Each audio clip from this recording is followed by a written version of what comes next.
સ્વામિનારાયણ હરે સ્વામિનારાયણ હરે.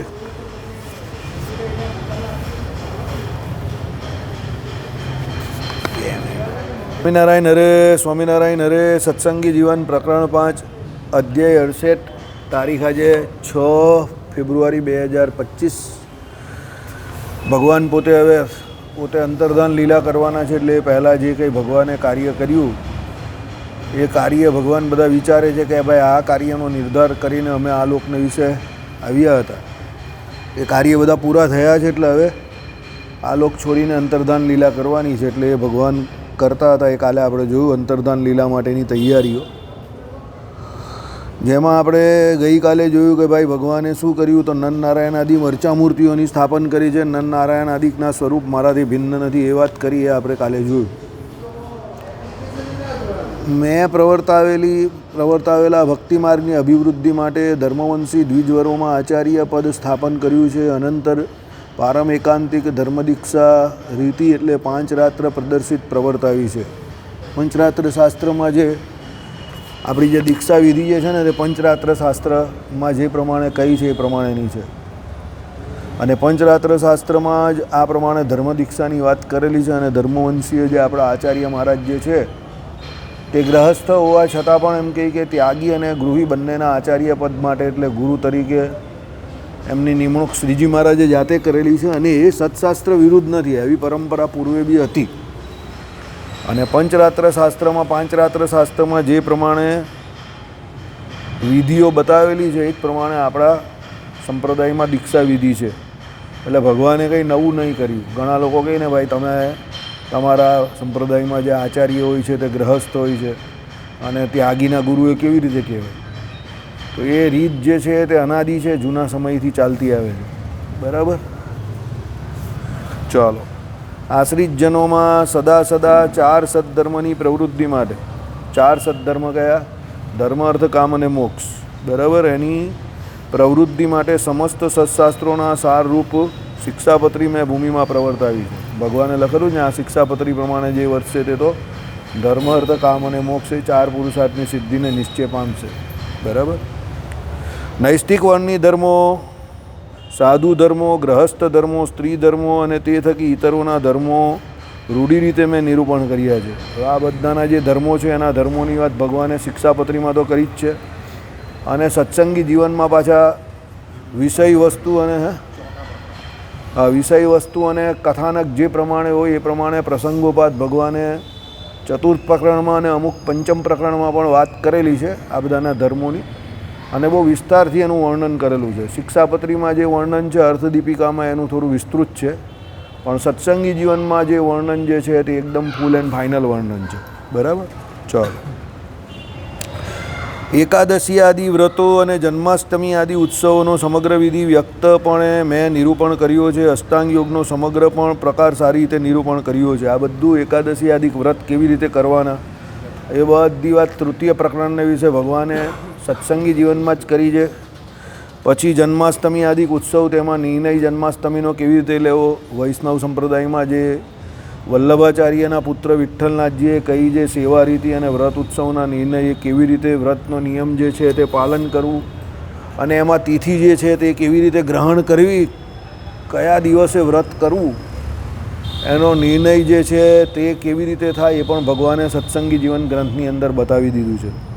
બરાબર? એટલે એ પણ નિરૂપણ કરેલું છે. અષ્ટાંગ યોગ જે છે તે ભગવાને આ પંચમ પ્રકરણમાં આની આગળ આપણે જોઈ લીધું કે ભાઈ સમાધિ જે ભગવાને છે તે કેવી રીતે સમાધિનું આખું પ્રકરણ ચલાવ્યું, અને એ સમાધિ દ્વારા ભગવાનને પ્રિય થઈને ભગવાનની પ્રીતિ, ભગવાનને વિશે પ્રીતિ હોય અને ભગવાન જે છે એ સહેજે સહેજે કોઈ પણ જીવને પ્રાપ્ત થઈ શકે. સહેજે સહેજે એટલે શું છે? જેને ભગવાનને વિશે પ્રીતિ છે એ બધાને સમજો એ રીતે સહેજે સહેજે.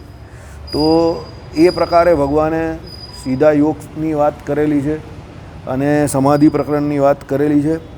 ભાવિજનોના હિત માટે મેં સતાનંદ મુનિ પાસે કરાવેલો સત્સંગી જીવન નામનો નિબંધ એટલે સમાપ્ત પ્રાય જ છે. તિરોધાન લીલા વર્ણન માત્ર અવશેષ છે. ભાઈ આપણા માટે ભગવાને શું પહેલેથી આ સત્સંગી જીવન નામના ગ્રંથની રચના સતાનંદ સ્વામી પાસે કરાવી દીધી. કેમ કરાવી? તો ભાઈ આવનાર જે કોઈ પેઢીઓના ભક્તો જે છે, એટલે આપણા જેવા જે કોઈ ભક્તો, એમના માટે ધર્મ અર્થ કામ અને મોક્ષ એ 4 પુરુષાર્થની સિદ્ધિ એમને પ્રાપ્ત થાય તો એના માટે આ ભગવાને સત્સંગી જીવન નામના ગ્રંથની રચના શતાનંદ સ્વામી પાસે કરાવી દીધી.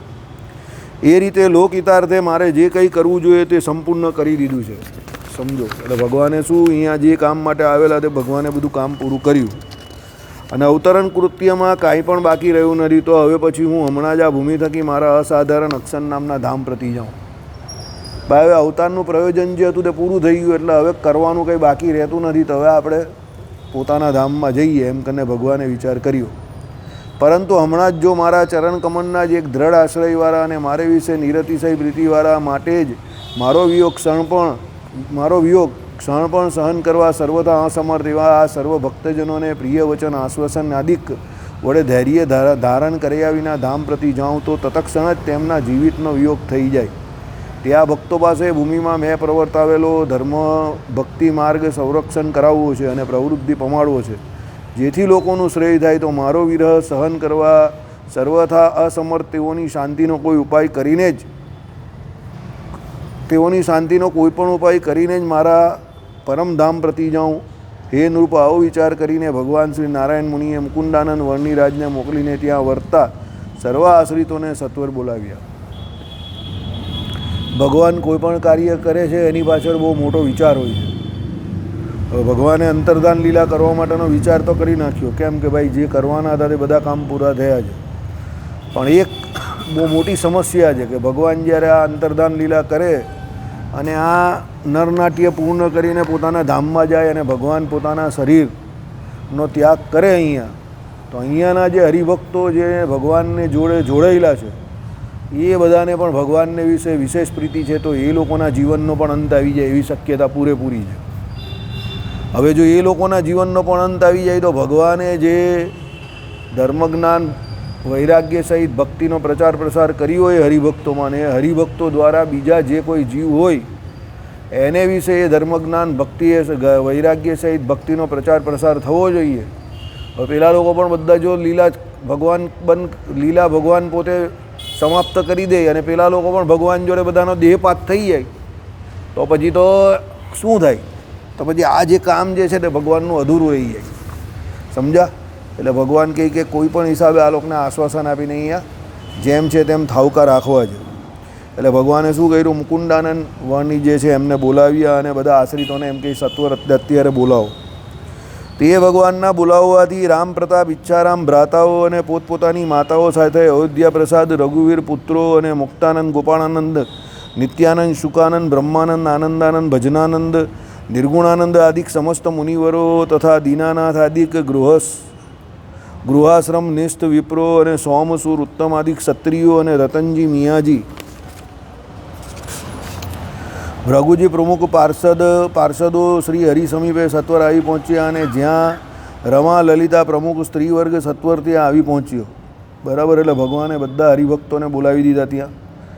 બરાબર. કેમ બોલાવ્યા? કે ભાઈ એ લોકોને સાંત્વના આપવા કે ભાઈ અમે હવે આ સંસારનો ત્યાગ કરવાના છે. એટલે આ બધા હરિભક્તો જે છે તેમને કહ્યું કે ભાઈ જો અમે ગમે તે કરીએ પણ તમારે કંઈ દેહ ત્યાગ કરવાનો નથી. હવે આ સભાને વિશે એમણે તો શું પહેલાં રામ પ્રતાપ ઈચ્છારામ આદિક ભાઈઓ એટલે જે આચાર્યોના એટલે ભગવાનના ભાઈઓ હતા તે પછી પોતપોતાની માતાઓ સાથે અયોધ્યા પ્રસાદજી અને રઘુવીર એટલે જેમના આચાર્ય પદ પર જેમની સ્થાપના કરેલી એ રઘુવીરજી મહારાજ અને અયોધ્યા પ્રસાદજી. પછી સાધુઓમાં ભગવાને શું કર્યું તો મુક્તાનંદ સ્વામી, ગોપાળાનંદ સ્વામી, નિત્યાનંદ સ્વામી, શુકાનંદ સ્વામી, બ્રહ્માનંદ સ્વામી, આનંદાનંદ સ્વામી, ભજનાનંદ સ્વામી, નિર્ગુણાનંદ સ્વામી આ બધાને બોલાવી દીધા. એટલે બ્રહ્માનંદ સ્વામીને ભગવાને બોલાવ્યું એટલે બ્રહ્માનંદ સ્વામી ત્યારે ભગવાનની સામે હાજર જ હતા.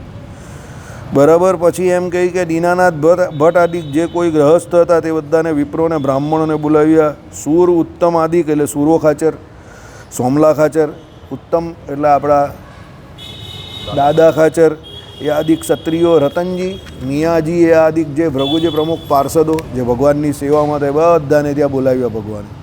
જયા રમા લલિતા પ્રમુખ જે સ્ત્રી વર્ગ સત્વર આવી પહોંચ્યું. આ બધા દાદા ખાચરની બહેનો હતી તે બધી આવી ગઈ.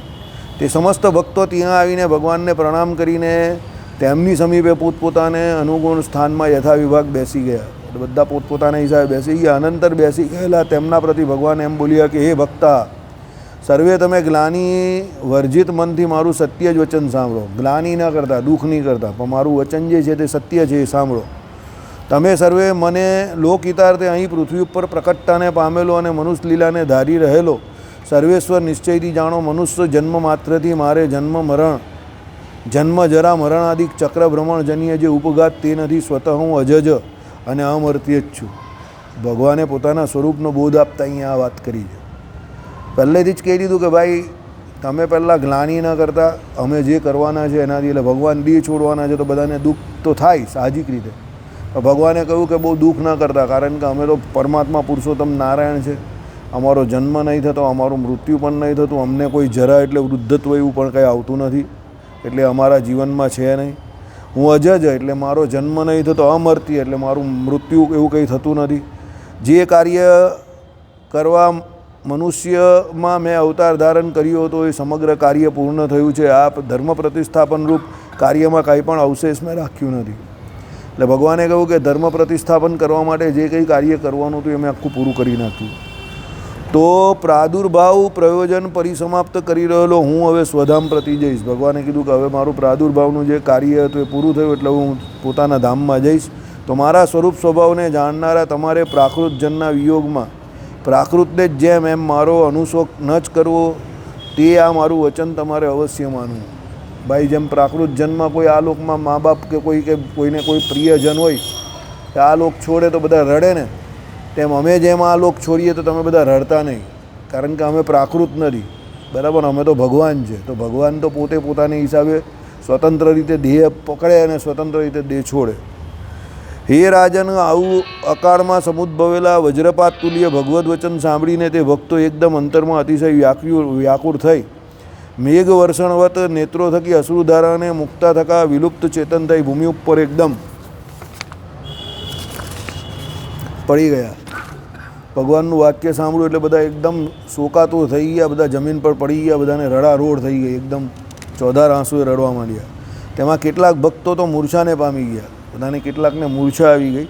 બીજા કેટલાક ભક્તો નાડી ગતિ પ્રલીન થતાં નિષ્પ્રાણ જેવા થઈ ગયા, નાડીઓની ગતિ અટકી ગઈ, પ્રાણ નીકળી ગયા. બીજા કેટલાક ભક્તો લોચન યુગળમાંથી નીકળતા રુધિર બિંદુઓવાળા થઈ ગયા, આંખોમાંથી લોહીના આંસુ નીકળતા એવા થઈ ગયા. તે સર્વે ભક્તો વિવિધ બહુ વિલાપ કરતા થકા એકદમ વિભ્રાંત ચિત્તવાળા થઈ ગયા. બધા એકદમ વિભ્રાંત, એટલે ચિત્ત કેવું વિભ્રાંત, ચિત્તનું વિભ્રાંત થઈ જવું એટલે ચિત્તમાં કંઈ સૂઝવું નહીં, તે એવા વિભ્રાંત ચિત્તવાળા થઈ ગયા, એકદમ વિલાપ કરતા થઈ ગયા. માણસને બહુ દુઃખ આવી પડે ને, કષ્ટ બહુ પડે તો એ બધું ભૂલી જાય, વિભ્રાંતિને પામી જાય. હે અરે, તમારો વિયોગ ક્ષણ પણ સહન કરવા અસમર્થ અમને પણ આપની સાથે જ ધામમાં તેરી જાઓ, એમ શોક ગદ સ્વરથી સર્વે ભક્તો બોલ્યા. બધાએ કીધું કે ભાઈ તમે તો જવાના, તમારી જોડે અમને પણ લઈ જાઓ, બહુ શોકાતુર થઈ ગયા. હે ભૂપતે, પછી ભગવાને ભક્તોનો શોક વેગ લક્ષમાં લઈને હૃદયમાં એમ વિચાર કર્યો કે આ મારા ભક્તજનો મારા વિયોગમાં નિશ્ચય જ મરી જશે, ક્ષણ પણ મારો વિયોગ શોક સહન કરી શકશે નહીં. તો મારે શોક વેગથી પ્રથમ જ કોઈ પ્રકારે એમનું રક્ષણ કરવું. એમના રક્ષણથી મેં પ્રવર્તેલો આ સન્માર્ગ ભૂમિમાં સુદૃઢ થાય અને તેથી ઇતર દેહીઓનું આત્યંતિક કલ્યાણ થાય. સાથે સ્વધામ લઈ જવામાં આવે તો મેં આ નિર્ધારેલી કાર્યની નિષ્પત્તિ થાય નહીં, માટે હમણાં તો એમને અહીં જ રાખવા જ છે. તો હવે હું મારા જ યોગ ઐશ્વર્યથી એમના હૃદયમાં દ્રઢતા તત્કાર સંપાદન કરું. ભગવાન શું કરે છે કે ભાઈ આ તો બધા હમણાં જ દેહપાત કે થઈ જશે, હું શરીર છોડીશ એટલે આ બધા મારા વિયોગમાં બધાના દેહપાત થઈ જશે. હવે એ લોકોના દેહપાત થશે, એનાથી વધારે શું છે કે ભાઈ આ ધર્મ માર્ગ મેં પ્રવર્તાવેલો છે અને એકાંતિક ધર્મ માર્ગ જે છે એની પરિપુષ્ટિ હજુ આ બીજા જે કોઈ જનો જે છે એ જનોને આ લોકો પહોંચાડશે. પણ હવે આ લોકો જો મારી જોડે એમ કહી કે દેહ ત્યાગ કરી નાખશે તો પછી આ મારું કાર્ય જે છે તે પૂરું થશે નહીં, કે બીજા સર્વજન સામાન્ય છે એના પ્રત્યે આ જે ધર્મનો માર્ગ જે છે એકાંતિક ધર્મનો માર્ગ એનો ફેલાવો ત્યાં સુધી થશે નહીં. એટલે ભગવાને શું કર્યું? યોગ વૃદ્ધિ દ્વારા, એટલે શું કર્યું? પેલા લોકોના અંદર હૃદયની અંદર ભગવાને તત્કાર એમ કહી યોગ ઐશ્વર્યથી તેમના હૃદયમાં દ્રઢતા, એટલે એ લોકોને દ્રઢતા આપી. કેવી રીતે? આવો વિચાર કરીને તેઓના હૃદયમાં ધૈર્ય શક્તિનો પ્રવેશ કરાવ્યો. એ લોકોને આ જે શોક એટલે દુઃખ, જે મોટું કષ્ટ આવી પડેલું, એ કષ્ટને સહન કરવા માટેની ધીરજ જે છે તે ભગવાને આપી. જો ભગવાન જે છે ને એ જ તમને દરેક કાર્ય કરવાની અને કાર્ય ન થાય તો પણ એને સહન કરવાની ધીરજ, ધૈર્ય ભગવાન જ આપે છે. પ્રકૃતિનું કામ છે કે ભાઈ એ તો તમને કષ્ટ આપે, પણ ભગવાન એક જે છે તે ધીરજ ધરનારા, ધીરજ આપનારા છે.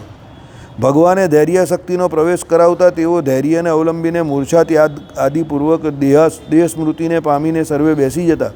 ભક્તોનું પ્રિય કરનાર પરમેશ્વર શ્રી હરિ તેમને આશ્વાસન આપતા હતા કે એમ બોલ્યા.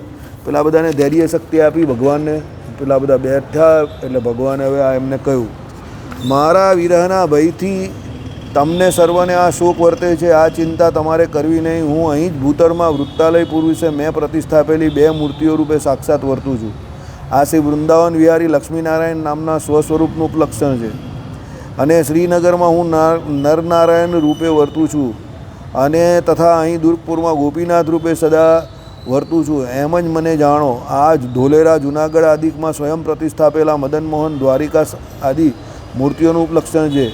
આ મારા રૂપ થકી આ અર્ચા રૂપ ભિન્ન નથી. આ અર્ચા મૂર્તિઓમાં રહીને સદાય તમને હાલમાં જ જેમ એમ સાનિધ્યનો આનંદ ઉપજાવું છું. હું જ સાક્ષાત આ મૂર્તિ રૂપે આ ભૂતળ ઉપર વર્તું છું. એટલે ભગવાને શું કહ્યું કે ભાઈ તમને એમ કહે કે જે કોઈ શોક વર્તે છે એ શોક તમે કાઢી નાખો, કારણ કે આ ભૂતળ ઉપર જે કોઈ મૂર્તિઓની મેં જાતે સ્થાપના કરી છે દરેક મૂર્તિઓમાં હું પ્રત્યક્ષ રહેલો જ છું. બરાબર. આપણી આ રાધા વિહારી લાલજીની મૂર્તિ પણ છે, આપણે ત્યાં પ્રસાદીની મૂર્તિ છે. જલગાંવમાં હમણાં લક્ષ્મીનારાયણ દેવની મૂર્તિ સ્થાપન કરીએ પણ પ્રસાદીની મૂર્તિ છે. બીજા લક્ષ્મીનારાયણ દેવ, નરનારાયણ દેવ, આપણા ગોપીનાથજી મહારાજ, પછી આપણા શું છે કે બીજી જે કોઈ જગ્યા પર કચ્છભુજના નરનારાયણ દેવ, જૂનાગઢના રાધારમણ દેવ, રણછોડજી ત્રિકમજી અને પછી એટલે દ્વારિકેશાનંદજી જેને કયા છે આમાં. અને આપણા છેલ્લા ધોલેરામાં કોણ? મદન મોહનજી મહારાજ. એ બધી મૂર્તિમાં ભગવાન શ્રી હરિ પ્રત્યક્ષ બિરાજમાન છે. એટલે ભગવાને શું કહ્યું કે મૂર્તિઓ દ્વારા અમે તમને અમારા પ્રત્યક્ષતાના દર્શન આપવું. મળી ગયા ચોખા? ઓકે. એટલે ભગવાને કહ્યું કે ભાઈ એ મૂર્તિમાં અમે પ્રત્યક્ષ રહ્યા છે એવો ભાવ રાખો, કારણ કે એમાં ને અમારામાં જરા પણ અણુ સરખો પણ ફેર નથી, ભેદ નથી. એમ જ જાણીને આ અર્ચાઓની પરિચર્યા આચરનારા જનોને એ જ મૂર્તિઓમાં સાક્ષાત મારું દર્શન થશે, કેમ કે તે મૂર્તિઓ હાલમાં પ્રત્યક્ષવત વર્તે છે. અધ્યાપી તે જ મૂર્તિઓમાં સાક્ષાત મારું દર્શન મારી સાથે આલાપાદી સર્વે પ્રત્યક્ષપણે બહુજનો અનુભવે છે. સમજો. ભગવાને શું કહ્યું કે આ મૂર્તિઓમાં અમે પ્રત્યક્ષ રહ્યા છે. અર્ચા મૂર્તિઓની તમે શું કરો? અર્ચનાદિક પૂજા વિધિ જે કંઈ કરતા હોવ તે કરો, એના દર્શન જે કંઈ કરતા હોવ તે કરો, કારણ કે અમે એ મૂર્તિમાં પ્રત્યક્ષ બિરાજમાન છે. અધ્યાપી એટલે શું? અત્યારે પણ એવા ઘણા હરિભક્તો છે કે જેની જોડે એ મૂર્તિ દ્વારા અમે આલાપાદી એટલે વાતચીત કરીએ છીએ. બરાબર. એટલો ભગવાનનો પ્રત્યક્ષપણાનો ભાવ છે આ બધી ભગવાને સ્થાપેલી મૂર્તિઓને વિશે.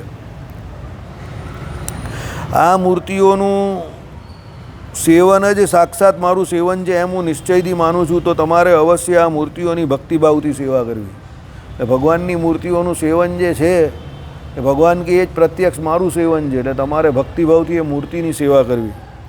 તેમજ અયોધ્યા પ્રસાદજી અને રઘુવીરજીને તમારા આચાર્ય પદમાં અભિષેક વિધિથી સ્થાપન કર્યા છે, તો તમારે તે બંનેને યથાયોગ્ય માનવા. તો ભાઈ મૂર્તિની સેવા કરો પણ આચાર્ય પદને ધર્મકુંડના ન માનો તો તમારો કંઈ કલ્યાણ નહીં થવાનું, કારણ કે ભગવાને એને વેલિડ કરેલા છે. અને ભગવાને ધર્મકુળ એટલે આ બંનેના નામ પણ લખેલા છે કે આ 2 વ્યક્તિઓને ત્યારે સ્થાપ્યા અને એ જ કુળ પરંપરા. બીજું કોઈ ધર્મકુળ છે જ નહીં. બધા કંઈ ધર્મને પાળે એ ધર્મકુળ ને ભગવાન તો એમ કંઈ ત્યાગી હતા અને આ બધું એ બધા ગપગોળા છોડેલા છે. બધી ખોટી વાત છે, આવું બંડલ વાત છે. સમજો. સંપ્રદાય જે છે તે સંપ્રદાય દેવ, આચાર્ય અને સત્શાસ્ત્રો આ 3થી જ પૂરો થાય છે. આ 3માંથી એક પક્ષ પણ તમે મોડો કરો તો એ સંપ્રદાય ન રહેશે. એમાં જે આ ભગવત ભાવ છે કે એમાં જે તમને બહુ મોટો ઐશ્વર્યનો સામર્થ્યનો ભાવ દેખાય છે એ બધો ચાલ્યો જશે. કારણ કે ભગવાન શ્રી હરિએ જાતે એ 3ને ઉપલક્ષમાં રાખીને સંપ્રદાયની સ્થાપના કરેલી છે. સંપ્રદાયનો અર્થ જ શું થાય છે? તો પહેલાં દેવ છે, મંદિર છે. સમજો. એની અંદર રહેલા દેવ છે, શાસ્ત્રો છે અને આચાર્યો છે. હવે એ શાસ્ત્રોમાં જે પ્રમાણે કહ્યું હોય એ પ્રમાણે જ દેવની મૂર્તિ અને આચાર્યોનું સ્થાપન પણ થવું જોઈએ. અને આચાર્યો એ પ્રમાણે જ તમને પછી દીક્ષા આપે છે. અને આચાર્યો જે પ્રમાણે તમને દીક્ષા આપે છે, દીક્ષા મંત્રોનો જપ કરવાથી જ તમારું પણ કલ્યાણ થશે. આચાર્ય મહારાજ જે મૂર્તિની સ્થાપના કરે એનું ધ્યાન ભજન ઉપાસના કરવાથી જ તમારું કલ્યાણ થશે. મહારાજ જે કરી ગયા તો છે જ, પણ અત્યારે પણ ધર્મકુંડના આચાર્ય જે મૂર્તિની સ્થાપના કરશે એના દ્વારા જ તમારો મોક્ષ થાય, એનું ધ્યાન ભજન ઉપાસનાથી. બીજા કોઈ ગમે એવા મોટા ત્યાગી હોય કે ગમે એવા બ્રહ્મવેતા જીવ હોય, પણ એને સ્થાપેલી મૂર્તિને વિશે ભગવાન જે છે એનો આવિર્ભાવ થવાનો નથી, કારણ કે ભગવાનની આજ્ઞાથી શું છે? વિરુદ્ધ છે. સમજો. એટલે ભગવાને આ બધી અનુક્રમમાં વાત કરી જ દીધી છે. પહેલી વાત શું કરી તે સાંભળો, કે ભાઈ સેવા કરવાની છે તો મૂર્તિની એટલે દેવની. પછી આવ્યા આચાર્ય મહારાજ, કે ભાઈ અમે જે આ આચાર્યની સ્થાપના કરી અયોધ્યા પ્રસાદજી અને અભિષેક વિધિથી સ્થાપન કર્યા તે બંનેને યથાયોગ્ય માનો. એટલે આચાર્યોને બંનેને યથાયોગ્ય માનવાના છે. એનો ધ્રોહ કરીને કોઈનું કલ્યાણ થવાનું નથી. સમજજો. અને જેણે કરેલો છે એનું પણ કોઈનું કલ્યાણ નહીં થવાનું, અને જે અત્યારે કરી રહ્યા છે એનું પણ કોઈનું કલ્યાણ નહીં થવાનું. યાદ રાખજો, ભગવાનની જીવા પર પગ મૂકીને તમે કોઈ દિવસ કોઈ રીતે કોઈ જગ્યા પર સુખી ન થાવ. કારણ કે ભગવદ આજ્ઞા છે, એમાં ભગવાનની આ બહુ મોટી આજ્ઞા છે. ધર્મકુંડના આચાર્યને વિશે એમણે પોતાની ગાદીનું સ્થાપન કરેલું છે. એના દ્વારા સંપ્રદાય જે છે એનો પ્રચાર પ્રસાર ભગવાને નક્કી કરેલો છે. તો પછી ભગવાને નક્કી કરેલી જે કોઈ વિધિ હોય એને લક્ષમાં લઈને જ તમારો મોક્ષ થઈ શકે. બાકી તમે એને લક્ષમાં ન લેવો અને પોતે મન ભાવે એમ વર્તો, એનાથી કંઈ સિદ્ધ નહીં થવાનું. એટલે દેવ આચાર્યો એ બંને આવી ગયા. તમારે સર્વે પ્રતિદિન શિક્ષાપત્રીમાં કહેલા ધર્મોમાં યથા અધિકાર વર્તવું. આવી ગયું ને શાસ્ત્ર.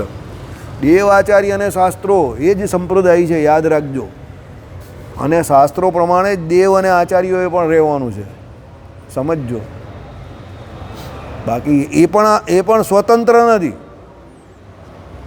દેવના આચાર્યો પણ સ્વતંત્ર નથી. દેવ કેમ સ્વતંત્ર નથી? કારણ કે દેવ જે અર્ચા મૂર્તિ જે છે એની સ્થાપના કરવાની છે તે શાસ્ત્રોમાં જે પ્રમાણે કહે એ પ્રમાણે કરવાની છે. અને આચાર્યો જે છે એમનું સ્થાપન પણ જે ધર્મકુળમાં જે પ્રમાણે થઈ શકે આમાં શાસ્ત્રોમાં કહ્યું એ પ્રમાણે કરવાનું છે. એટલે શાસ્ત્રો, દેવ અને આચાર્ય એનાથી જ સંપ્રદાય બને છે. અને એ જ ભગવાનનો સંકલ્પ. અને ભગવાન અહીંયા જો ત્રણની એની જ વાત કરી. સાંભળો, બધા બંડિયાઓ છ સંકલ્પ કરે છે. એ 6 સંકલ્પ કોઈ ઓરિજિનલ 6 સંકલ્પ છે જ નહીં. ભગવાને સત્સંગી જીવનમાં 3 સંકલ્પની જ વાત કરેલી છે. અને એ 3 જ મૂળ સંકલ્પ છે. બીજા કોઈ સંકલ્પ ભગવાને કહ્યા જ નથી ને કર્યા જ નથી. 3ના 6 કોણે ક્યારે કરી નાખ્યા ભગવાન જાણે, રામ જાણે. બરાબર. બંડિયાઓ રાંડવો બધું રોજ નવા ઘતકડાઓ કાર્યા કરે. અરે ભાઈ, જે વસ્તુ ભગવાને સીધી કરેલી છે તમે એને કોમ્પ્લિકેટેડ હું કામ કરો છો? સમજો. સીધું ભગવાને કહી દીધું દેવ આચાર્ય અને શાસ્ત્રો એમાં સંપ્રદાય છે ને એમાં તમે વર્તો તમારું કલ્યાણ. કોઈ મગજમારી શું કરો? ખોટી અંદર બધા ભીંડા ઘુસાડો ખોટા. બરાબર. ચાલો. એટલે તમારે સર્વે પ્રતિદિન શિક્ષાપત્રીમાં કહેલા ધર્મોમાં યથા અધિકાર વર્તવું, તે ધર્મનું સેવન કરવું. મારા વિયોગથી શોક તો કદાપી ન જ કરવો. ભગવાને શું કહ્યું કે હવે અમે અંતર્ધાન થવાના છે તો અમારો વિયોગ થાય પણ શોક નહીં કરવો. જો એક વસ્તુ યાદ રાખજો, તમને જ્યારે શોક થાય ને એટલે તમારું મન જે છે ને એને વિશે મોહ થઈ જાય. અને મોહ થાય ને એટલે સાર અસારનો વિવેક ભૂલી જાય જીવ, ભ્રાંતિને પામી જાય. સાર અસારનો વિવેક ભૂલી જાય એટલે કરવાનું શું ને ન કરવાનું શું એનું એને ભાન નહીં રહે. એટલે ન બોલવાનું બોલે, ન કરવાનું કરે. આવું બધા જ કરતા હોય. તમે પણ કરતા હો ને હું પણ કરતો હોઉં. આપણે એવું કરતા જોઈએ ગમે ત્યારે. આપણે ખ્યાલ નહીં હોય અલગ વાત છે. સમજ પડી? અમારે જેવો હોય તો બોલી દે. અમુકને એવો ખ્યાલ નહીં હોય કે એવું એ કરે છે, પણ એ કરતો તો હોય જ.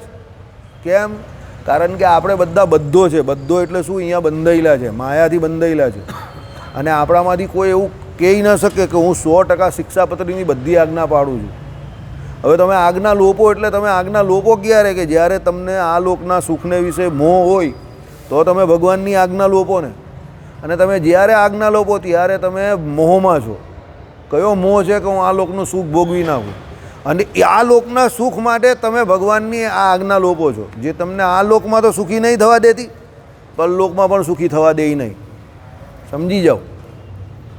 એટલે એ મોહ નિવારણ કરવું એ જ મેઇન સત્સંગનો ધ્યેય છે. ભગવાને વારે વચનામૃતમાં શું કહ્યું? સત્સંગે કરીને જ રૂડા ગુણ આવે. સત્સંગે કરીને જ તમે રોજ પોતાનામાં સુધારો જોશો. સત્સંગ સિવાય બીજો કોઈ રસ્તો જ નથી. સમજો. ભગવાને પ્રથમના વચનામૃતમાં દીનાનાથ ભટ્ટને શું કહ્યું? કે ભાઈ, એ તો તમારા જેવા કોઈ બુદ્ધિશાળી હોય તો એને દિવસના મોટા સ્થૂળ 4-5 ઘાટ હોય એ ખબર પડે. બાકી દિવસમાં હજારો લાખો ઘાટ થાય છે પણ કોઈ જીવને ખબર પણ નહીં પડતા. હવે દીનાનાથ ભટ્ટ જેવા કેવા ભણેલા ગણેલા માણસની વાત કરી, સમજો, તો આપણી વાત કાં કરવાની? બરાબર. એટલે કહેવાનો પછી શું કહ્યું? પ્રકૃતિ ટાળવી હોય ભગવાને કહ્યું તો ભાઈ સત્સંગ એના માટે ઉપાય છે, સત્સંગ કરવો પડે તો પ્રકૃતિ ટળે. એટલે શિક્ષાપત્રીની આજ્ઞા નથી પડાતી તો ભાઈ નથી પડાતી તો પહેલાં એવો વિચાર કરવાનો કે નથી પડાતી તો સ્વીકાર કરો કે નથી પડાતી. બરાબર. તો ખોટો પ્રચાર પ્રસાર કરવાની કોશિશ નહીં કરો કે ભાઈ હું બધી આજ્ઞા પાળું છું. નથી પડાતી ને તો પહેલાં એવો સ્વીકાર કરો કે ભાઈ નથી પડાતી. પાખંડ ધર્મનું આચરણ નહીં કરવું. હવે નથી પડાતી તો પછી એનું સોલ્યુશન શું છે? તો દિવસે દિવસે એ કઈ નહીં પડાતી એની પર ધ્યાન રાખીને પછી પાડવાની કોશિશ પૂરેપૂરી કરો. કોશિશ કરશો તો ધીરે ધીરે પડતી થશે. મેં તમને શું કહ્યું કે ભાઈ પહેલાં મંદિરે આવતો હોય, સત્સંગમાં આવતો હોય, બધું કરતો હોય, પણ ઘણી બધી આજ્ઞા લોપતો હોય, એને શિક્ષાપત્રી કે એનો કંઈ ખ્યાલ જ નહીં હોય. પછી જેમ જેમ સત્સંગમાં આવતો જાય, કથા વાર્તા સાંભળતો જાય, પછી એક કરીને શાસ્ત્રોના એને ધીરે ધીરે શબ્દો કાને પડતા જાય, એટલે પછી ઘરે પૂજાપાઠ કરતો જાય, કાંડો લસણ છોડે, સમજો. પહેલાં પછી ઘરનું પોતાનું ઠાકોરજીને ધરાવે અને પછી થાળ જે છે તે ભગવાનનો પ્રસાદરૂપ થાળ એ જ જમે. બરાબર. એમ કરીને એની અંતઃકરણમાં જે નિર્મળતા આવે, બુદ્ધિ એની નિર્મળ થાય, એટલે પછી ધીરે ધીરે એ બધી આજ્ઞાઓ છે એને વિશે આતુર થઈને વર્તે. પણ જ્યાં સુધી એ બધું કરવાનો નથી ત્યાં સુધી આ બધું શક્ય નથી. બાકી રોજ મંદિર આવે, 50 વર્ષ સુધી દર્શન કરતો હોય, પણ તો પણ બહુ ઓછો સુધારો એનામાં જોવા મળે. સુધારો તો આવે મંદિર આવે એટલે, એવું નહીં કે સુધારો જરા પણ નહીં થાય, પણ બહુ ઓછો સુધારો જોવા મળે. કેમ? એનું કારણ છે ભક્તિ જોડે સત્સંગ નહીં કરતો. હવે તમે સિમ્પલ વાત કરો, અમારા સુરતીઓના જીવનમાં બહુ લાંબો ટૂંકો સુધારો મંદિર આવ્યા પછી પણ બહુ ઓછો દેખાય, ખાવા પીવા બાબતમાં ને આ ધર્મ બાબતમાં. બરાબર. તેનું મેઇન કારણ શું હોય? તો સુરતીઓમાં સત્સંગનું પ્રમાણ બહુ ઓછું છે. બરાબર. તમારા કાઠિયાવાડીઓમાં સત્સંગનું પ્રમાણ વધારે, પણ એમાં બાજુ સત્સંગ કહેવા પૂરતો સત્સંગ છે. એ બાજુ એ જેવો શાસ્ત્રોક્ત સત્સંગ કયો એવો નથી. એટલે તમારામાં સત્સંગ ઉતરેલો છે પણ એ અવળો ઉતરેલો છે. અમારા વાલામાં ઉતરો જ નથી ને તમારામાં અવળો ઉતરો છે. એટલે સંપ્રદાયની જેવી શ્રીજી મહારાજ ઈચ્છતા હતા કે એ સમયે જેવી પ્રગતિ હતી એવી પ્રગતિ અત્યારે નહીં થતી. હવે તમે સમજ્યા મૂળ વાત? સત્સંગનો પ્રચાર પ્રસાર મૂળ સત્શાસ્ત્રો થકી કે સત્સંગી જીવન આદિ ગ્રંથો કે શિક્ષાપત્રી ગ્રંથને પ્રમાણમાં લઈને કરવાનો જ ને મુખ્યપણે. તમારાવાળા શું લઈને બેસી ગયા એની જગ્યા પર? વાતું લઈને બેસી ગયા. હવે તમારાવાળા એ વાતું લઈને બધું અવતારોનું ખંડન કરે ને બધી આલતું ફાલતું લવારા જ બધા કરે. અવતારો કરતાં તો સાધુ મોટા ને ગુરુ મોટા ને ઘંટાલ મોટા ને આને તેને બધા, સમજો. આમાં જ આખી જિંદગી નીકળી ગઈ ખંડન મંડન કરવામાં. એટલે અવળો સત્સંગ થયો હોય. અને અમારો અવળો છે એ કોઈ સાધુ પાસે જવા જ તૈયાર નહીં. બીજા હરિપ્રકાશ શાસ્ત્રી આટલી જોરદાર કથા કરે. હમણાં હું કાલે કે પરમ દિવસે ક્યારે વહેલો 2-3 દિવસ પહેલાં જ, અરે કથાને વિશે 10 માણસ પણ નહીં હતા. બોલો, 10 જણા પણ નહીં હતા. તો મને એમ જ્યારે વિચાર આવ્યો કે હાલા લોકો કેવા છે, બધા ત્યાં બેઠેલા હોય, આમ બેઠેલા હોય, આમ અટવાય તેમ અટવાય, પણ અહીંયા આવીને સભા મંડપમાં કથામાં નહીં બેસતા. બોલો, હા, સારામાં સારી કથા કરે છે માણસ. હું નજીક રહેતો હું તો રોજ આવીને બેસી જાઉં. હકીકત તમને કહું, અમારી બધી મગજમારી છે, કારણ કે અમારું કામ બધું અનુક્રમથી રોજ ચાલતું હોય, સમજો. એટલે એ અનુક્રમ અમારાથી ચૂકાયો નથી, સમજી ગયા? બાકી જો હું નજીક રહેતો હોઉં અને મને સમજ હોય તો હું અહીંયા આવીને પહેલો જ બેસી જાઉં. એવું પણ નહીં કે ત્યાંથી સાંભળું, પહેલો આવીને બેસી જાઉં જો આ હારા સાધુ કથા કરતા હોય તો. હવે આપણે ત્યાં કોઈને ભૂખ જ નથી તો સત્સંગની. બધા ત્યાં ફરતા હોય, વાતચીત કરતા હોય. પેલા થિયેટરમાં પેલો શો ચાલવાનો હોય ને, આપણે પહેલાં થિયેટરમાં નહીં જતા હતા. પેલા બીજા શોમાં જવાનો હોય. બીજો શો કોને કહેવાય? પહેલાં તો મને એ જ યાદ નથી અત્યારે. પહેલો શો કેટલા વાગે ચાલુ થાય? બીજો શો 6 વાગે ચાલુ થાય, એ જ કહેવાય. હા, હવે યાદ આવ્યું. પહેલાં હવે જતા નહીં એટલે તરત યાદ નહીં. હવે બીજા શોની ટિકિટ લીધી હોય, બરાબર, આપણે, અને પેલા 5:30 પહોંચી જઈએ તો પેલો 6:15 શરૂ થાય ને, તો આપણે પેલા બહાર બેઠા બેઠા કેવા ગપાટા મારતા હતા લોકો જોડે. અહીંયા મંદિરમાં આવીને લોકો એવી રીતે આરતીનો નિયમ સારી વાત છે, અહીંયા બેઠા બેઠા ગામ ગપાટા મારે. બોલો. અને અહીંયા હારામાં હારી કથા ચાલતી હોય એ જ સમય પર 5:30 વાગ્યાના 5:30 વાગ્યામાં આવી જાય છે શાસ્ત્રીજી. તો 45 મિનિટ કથા કરે છે, 40 મિનિટ તો નેટ કથા કરે છે. હા, 40-45 હકીકત છે. 5:15 આવે પછી એ બોલાય છે તો હું કોઈ ફ્રી પેલામાં સાંભળું નહીં તો 40-45 મિનિટ એમનો નેટ સત્સંગ થાય છે. 45 મિનિટ તો મિનિમમ થાય છે. વધારે થતો હોય પણ ઓછો નહીં, પણ તો પણ લોકો અહીંયા આવીને બેસતા નથી, નવાઈ લાગે. અને સૌથી મોટી વાત, શાસ્ત્ર સન્મુખ વાત ચાલે છે એમની, શાસ્ત્રની બહારની કોઈ વાત કરતા નથી. અને પેલા ગધેડાઓ બોલાઈ જાય ખોટું, હવે ન બોલવું છે, જેને કોઈ શાસ્ત્રોની સૂઝ નથી, શાસ્ત્રોના કોઈ શબ્દ એના મોઢામાંથી પડતા નથી, બધા મન ફાવે એમ ઉચ્ચારણ કરે છે અને મન ફાવે એમ વર્તે છે. એ તો આ બધી લાંબી લાંબી કતારોને ભીડો લાગેલી છે. બોલો, વિચાર કરો. મને પરમ દિવસે હકીકતમાં બહુ દુઃખ થયું, મને બહુ કષ્ટદાયક લાગ્યું. 10 માણસ નહીં મળે કથામાં યાર. સંધ્યાની એટલે સાંજની કથામાં તો પહેલાં તો કેટલું અહીંયા ઝુંડ આવતું હતું. અમે નાના હતા ને અમે કોલેજ જતા હતા આની ઉંમરમાં, ત્યારે અમે સંધ્યા પહેલાં અહીંયા આવી જઈએ તો અહીંયા અમે જોતા હતા સભામંડપ આખો ફૂલ ભરેલો હોય. કોઈ પણ પેલા કૃષ્ણ સ્વરૂપદાસજી નહીં હતા ચશ્માવાળા, પેલા કાળા ચશ્માવાળા ખાંડેસી હતા, તે કાળા ચશ્માવાળા હા, તે જ ને કૃષ્ણ સ્વરૂપદાસજી. એમની કથામાં મને ખબર છે અહીંયા તો પબ્લિક એટલું હોય જ, એમનો કંઠ પણ સારો હતો અને સારા માણસ હતા, પણ એમને નીચે પ્રશ્ન પૂછવા માટે નીચે ઓફિસમાં પણ લાઈન લાગતી હતી. બોલો, એટલા બધા માણસ એમને એટલા બધા પ્રશ્ન પૂછતા હતા. એમણે એક વચનામૃત પણ બહાર પાડેલું, એ કૃષ્ણ સ્વરૂપદાસજી એક વચનામૃત પણ બહાર પાડેલું. બેઠું હરજીવનદાસ શાસ્ત્રીવાળું જ હતું, કારણ કે એના મંડળના એમના વફાદાર હતા, એટલે કંઈ એવું તો કંઈ હતું નહીં. પણ એ જે કથા કરતા હતા અને એમનો કંઠ એટલો મીઠો, અને પબ્લિકને ત્યારે સત્સંગની એટલી બધી એ હતી, ખપ હતો સત્સંગનો. અત્યારે તો કોઈને કંઈ લેવા દેવા જ નથી, તો પછી સુધારો કાઢી જાય, સમજો. કારણ કે ભગવાને મુખ્ય 3 પાયા કયા છે. આ ભગવાન અંતર્ધાન લીલા કરતી વખતે આ કહી જાય છે કે ભાઈ શિક્ષાપત્રી આદિ જે ગ્રંથ જે છે એના દ્વારા તમારે ધર્મ જે છે એ તમારે જાણવાના છે રોજ. રઘુવીરજી મહારાજ અને એમ કે અયોધ્યા પ્રસાદજી મહારાજ, એનું અમે આચાર્ય તરીકે જે કંઈ સ્થાપન કરેલું છે એને પૂજ્યપણે માનવાના છે. અને દેવ જે છે એ દેવ તુલ્ય અમે જ જે છે એમ સમજીને દેવની સેવા કરવાની છે. તો આ સત્શાસ્ત્રો આચાર્ય અને દેવ, આ 3 શ્રીજી મહારાજના મુખ્ય સંકલ્પ છે. સંપ્રદાય એનું નામ જ સંપ્રદાય છે. સંપ્રદાય એટલે ગુરુ પરંપરા, ભલે વચનામૃતમાં કહ્યું, પણ ગુરુ પરંપરા કેમ છે?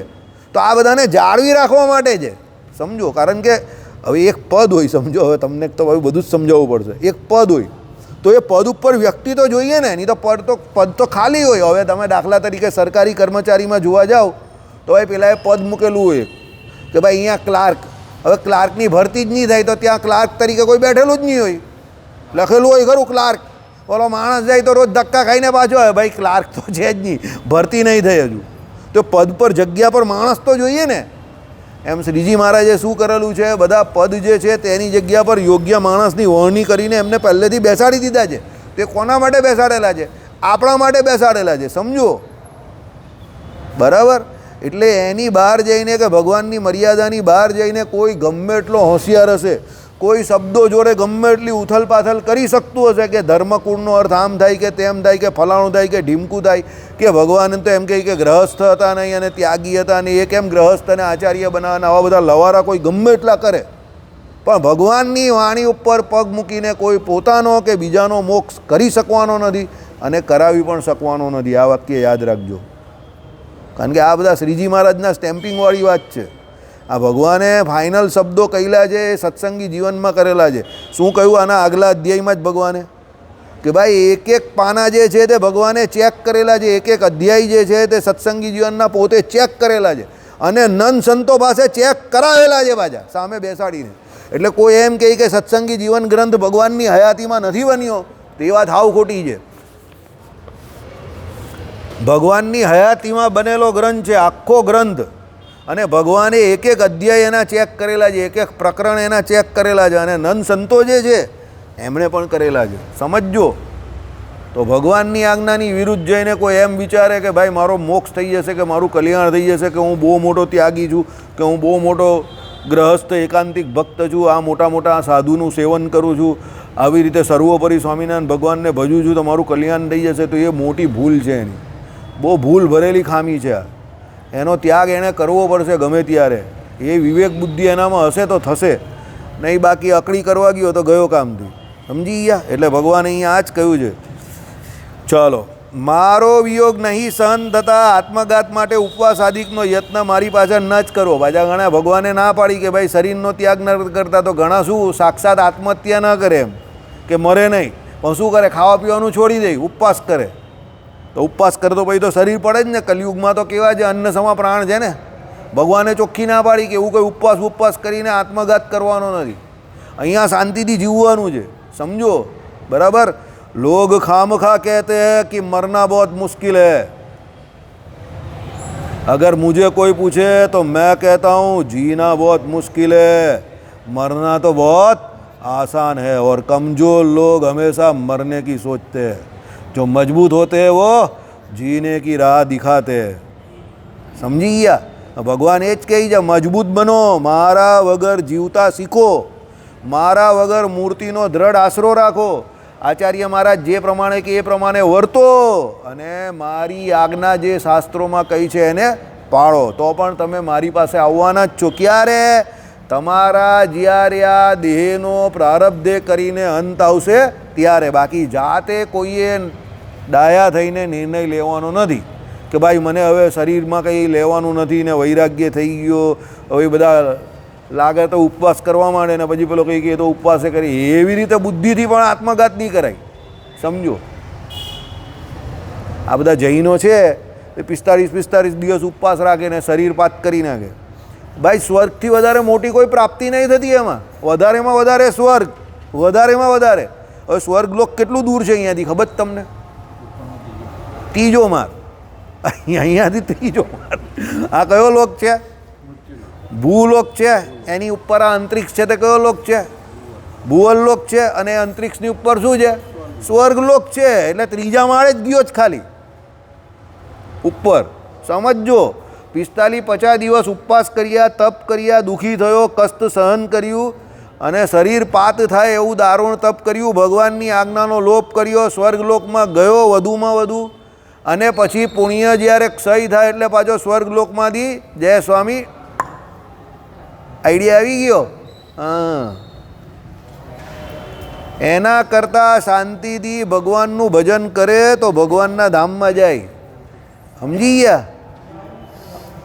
ઉપવાસ કરવાના, મહારાજે કયા એ પ્રમાણે કરવાના. એકાદશી આદિ જે ઉપવાસ કરવાના કયા એ કંઈ કરો, ના નહીં પાડતા ભગવાન. પણ પેલું એવું દારૂણ તપ કરવાની કલિયુગમાં ના પાડી કે ભાઈ શરીરનું પતન થઈ જાય એવું તપ કરું ને પછી હું ધામમાં ચાલ્યો જઈશ. પેલા કાશીએ પહેલાં પર્વત મુકાવા જતા હતા ને એ પ્રમાણે કે કોઈ પર્વત પરથી કૂદી પડે કે કોઈ અગ્નિમાં કૂદી પડે કે પહેલાં યજ્ઞકુંડમાં પણ કૂદી પડતા હતા. આવું બધું ગાંડા જેવું બધા કરતા હતા. ભગવાન ના પાડે છે એવું કંઈ કરવાનું નથી.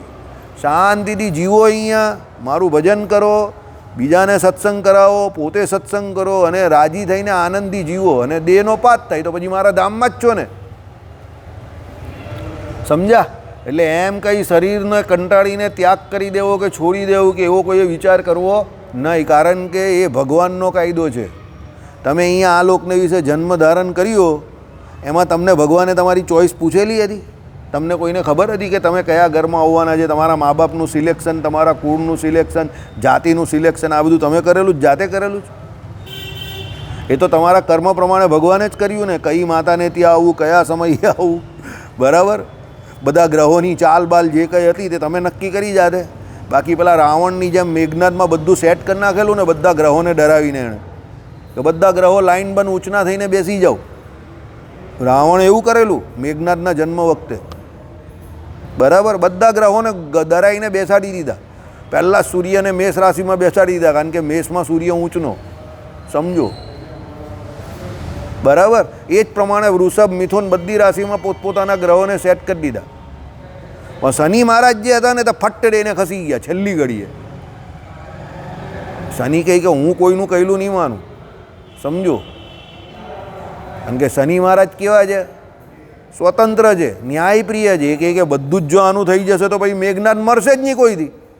એટલે શનિ મહારાજ ફટાક દઈને ખસી ગયા. તુલા રાશિમાંથી સીધા વૃશ્ચિકમાં ચાલ્યા ગયા.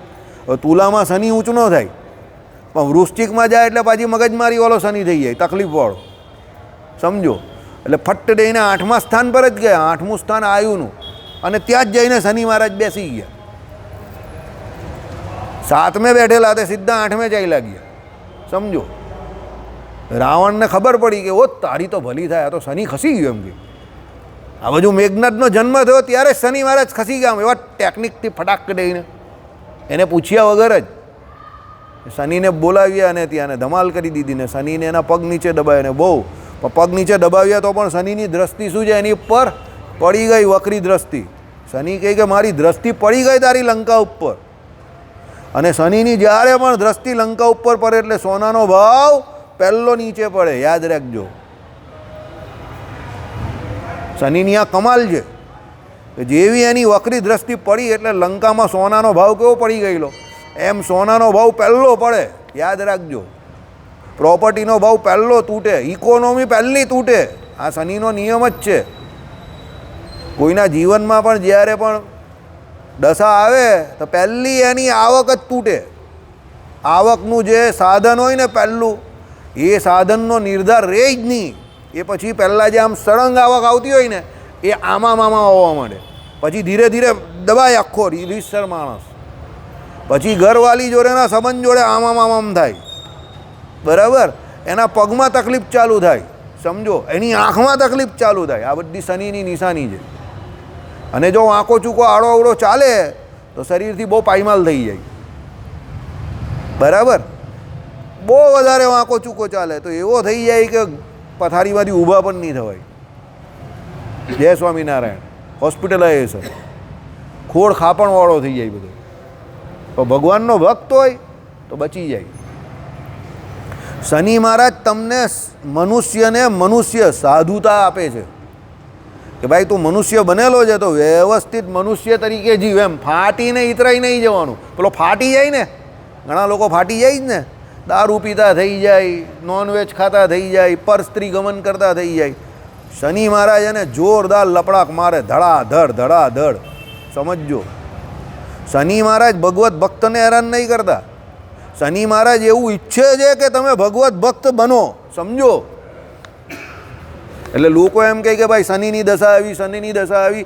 શનિ તમને પ્યોર ગોલ્ડ બનાવે છે, સોનું, સાચું સોનું બનાવે છે, તમારું ઘડતર કરે છે, તમને તમારા મિત્રોની ઓળખાણ કરાવે છે, તમને તમારા શત્રુઓની ઓળખાણ કરાવે છે, તમારું એવું ઘડતર કરે છે કે તમે એક બહુ મજબૂત વ્યક્તિ તરીકે બનીને બહાર આવો, કે તમને એ ખબર પડે છે કે જીવનમાં બીજી જે કોઈ વસ્તુઓ, જે કોઈ ઉપાધિઓ છે તે બધી ઔપાધિક છે. તમે એકલા આવેલા, એકલાએ જીવવાનું છે અને એકલાએ કર્મ કરીને આ લોક છોડવાનો છે. આઇસોલેશન, અંગ્રેજીમાં એક શબ્દ છે આઇસોલેશન. ક્વોરન્ટાઇન કરી દઈને પેલા એકલા માણસને કોરોના દરમિયાન કેવો આઇસોલેટેડ કરી દેતા હતા. ભાઈ આઇસોલેશન, ભાઈ એને આઇસોલેટેડ કરી નાખો, એકલો કરી નાખો. આ આઇસોલેશન જે છે ને એ શનિ મહારાજનો નિયમ છે, તમને એકલા પાડી દે. પણ જેને એકલા રહેતા આવડી ગયું, સમજજો, એ જીવન જીવી ગયો, એ મજબૂત માણસ તરીકે બહાર આવે.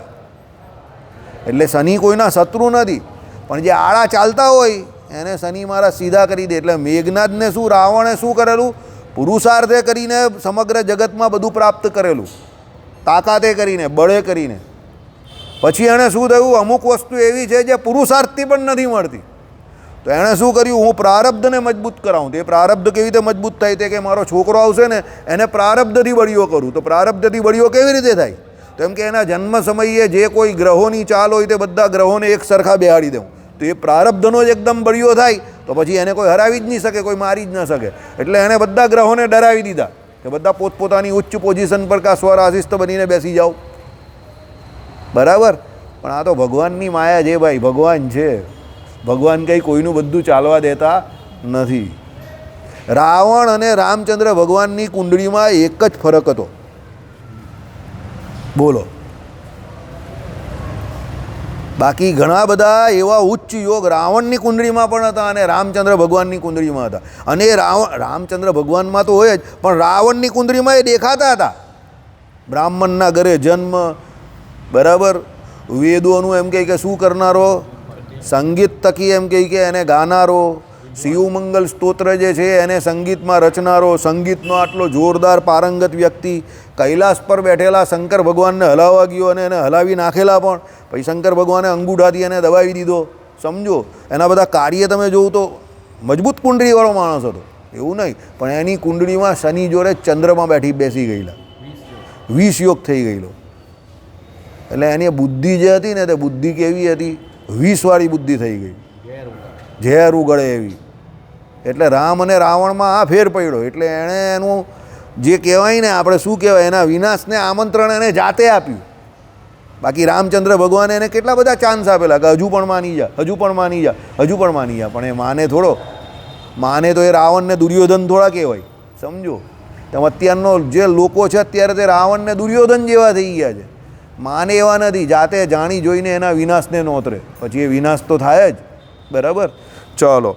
શ્રીપતિમ શ્રીધરમ સર્વદ્વીવેશ્વરમ ભક્તિધર્માત્મજમ વાસુદેવમ હરે માધવ.